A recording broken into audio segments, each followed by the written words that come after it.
the accountant in the football god's office woke up yesterday morning and said, here's what we have.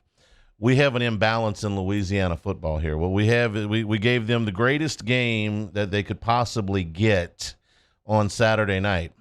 What we have to do is balance that out with one of the crappiest games that we could possibly give them. So if you're an LSU fan and a Saints fan, see it balances. You got the great game on Saturday night. You got the lousy game last night. Ravens beat the Saints 27-13, and the season of, I don't even know what we call it. I was going to say futility, but it was missed opportunity. It's just bad. Just bad. I don't know if I got to get any more creative than that. I'm not quite to the what do we have on the spaceship that's good phase yet, but you got to look up here in the first week in November and say, what have the Saints accomplished this year? They've beaten the 4-5 Falcons, who are overachieving to be sure, but no doubt in a rebuild. The 2-6 Raiders, who, like every team in the AFC West that is not the Kansas City Chiefs, is very, very, very poorly coached. And they beat Seattle. Okay, that's it. And that's a good win.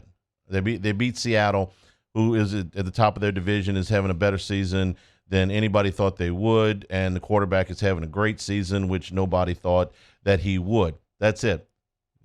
From the beginning of training camp to now, what have you accomplished of any substance? You've beaten the Seahawks. That's it. We rely on stats a lot, okay? I'm as guilty as anybody of relying on stats. It's kind of what we do. It's how we analyze games. We should remember that they are a tool and not an absolute.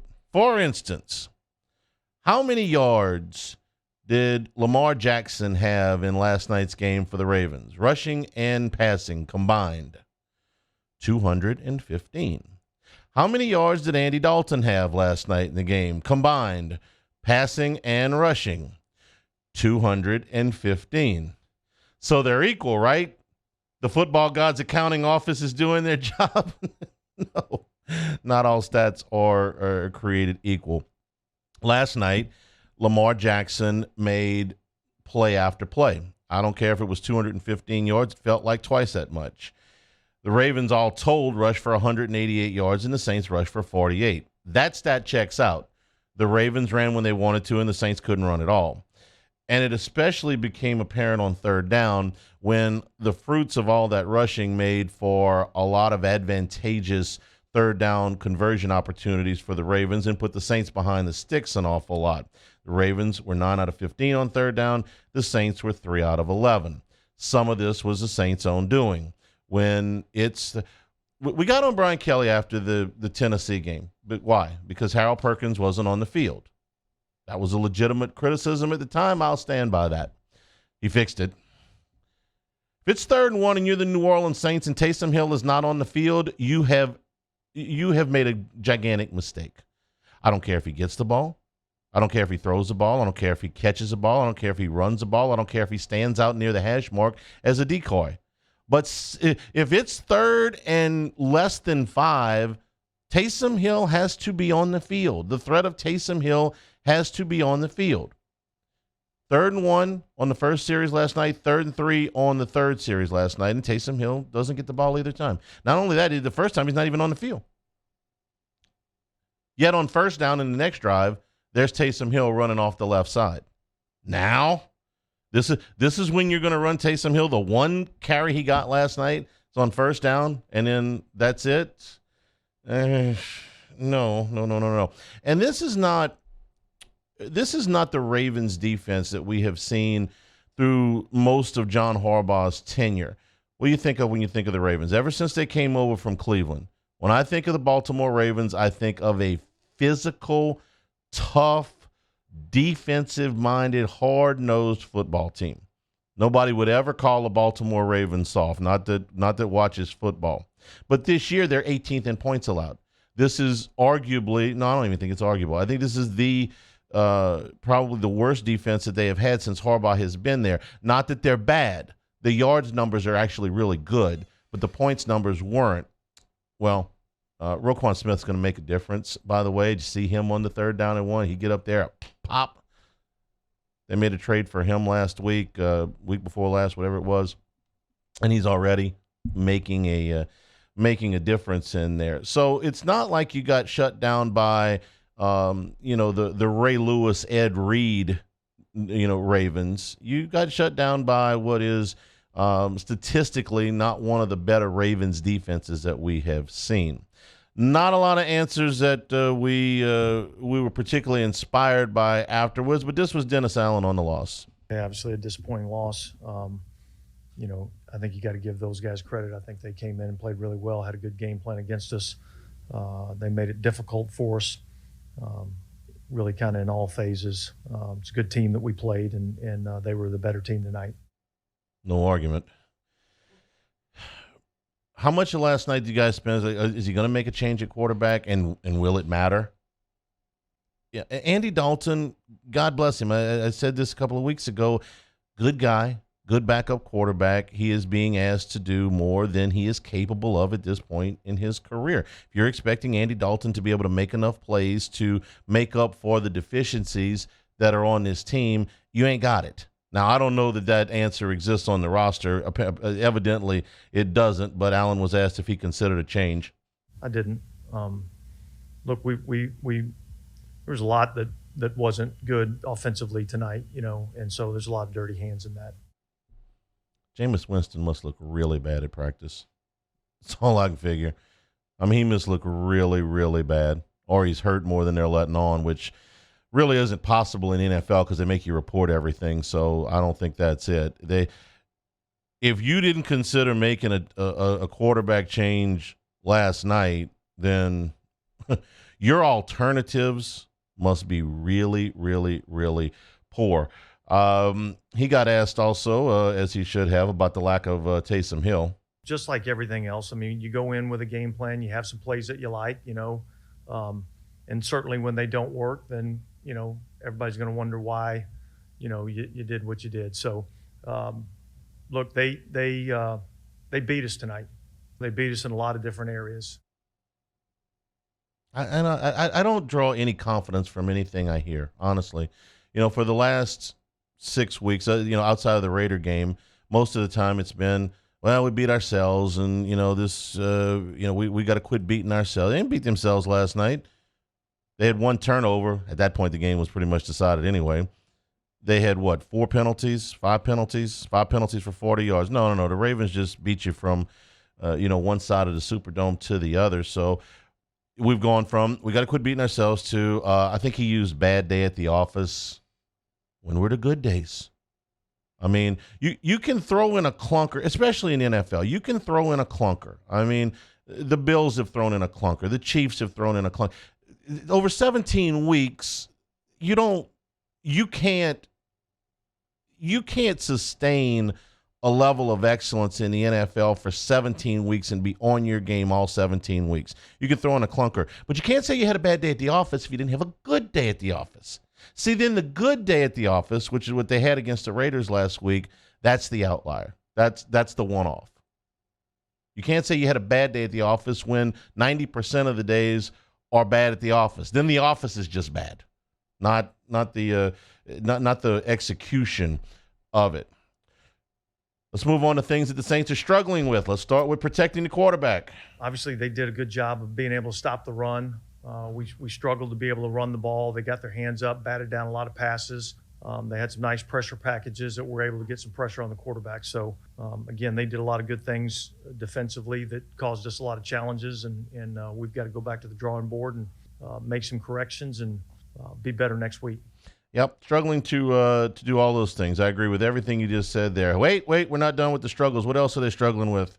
There's a lot of challenges that go along with it, and I was just sitting in there visiting with Mickey, and I know the first question we're going to get is about, the run game and things of that nature. I think they had about 40 minutes time of possession, and so if you allow that type of run game to stay on the field for 40 minutes in a game, you're going to give up some rushing yards. I thought in the first half, we did a pretty good job of kind of minimizing that, limiting that. I thought as the game wore on, I thought that's where you saw some of their better runs and more explosive runs.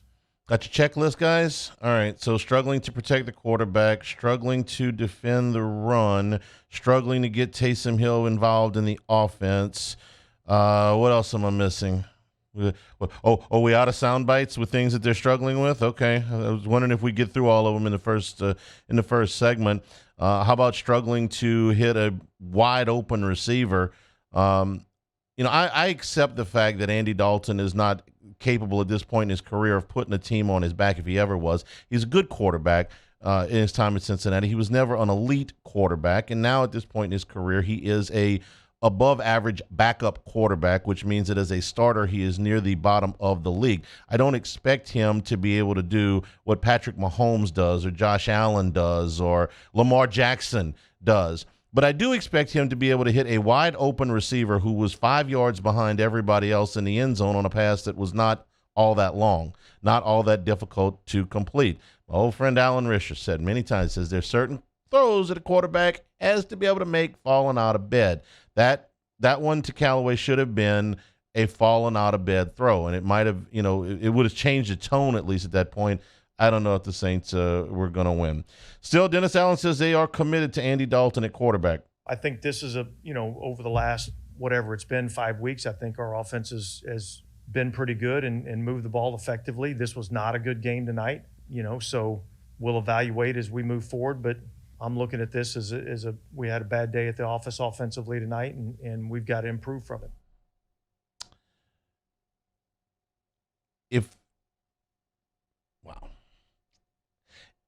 If that's good offense last night and the week before that and the week before that and the week before that, I'm sorry. It's not.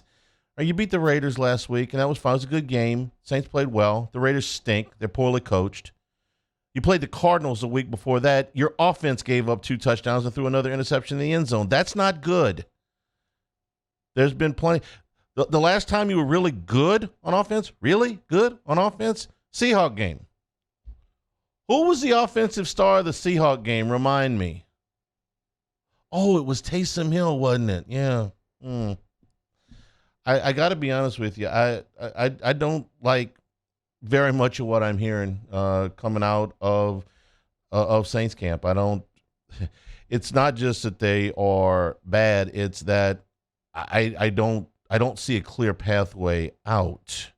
There's not an. If he is committed to Andy Dalton at quarterback, then, like I said earlier, Jameis Winston must be really stinking it up in practice. And, Alvin Kamara is healthy. You can't run the ball with Alvin Kamara. You won't give the ball to Taysom Hill. Okay.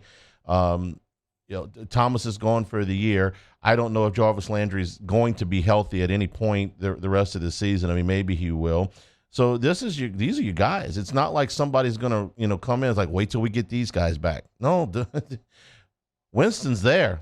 They're just not going to play him because he's worse than Dalton, apparently. Kamara's there. He's playing. He's got no room to run. Hill's there. He's just standing on the sidelines most of the time. Thomas is in the training room, and Landry's probably going to be there for most of the rest of the year. That's just Jarvis.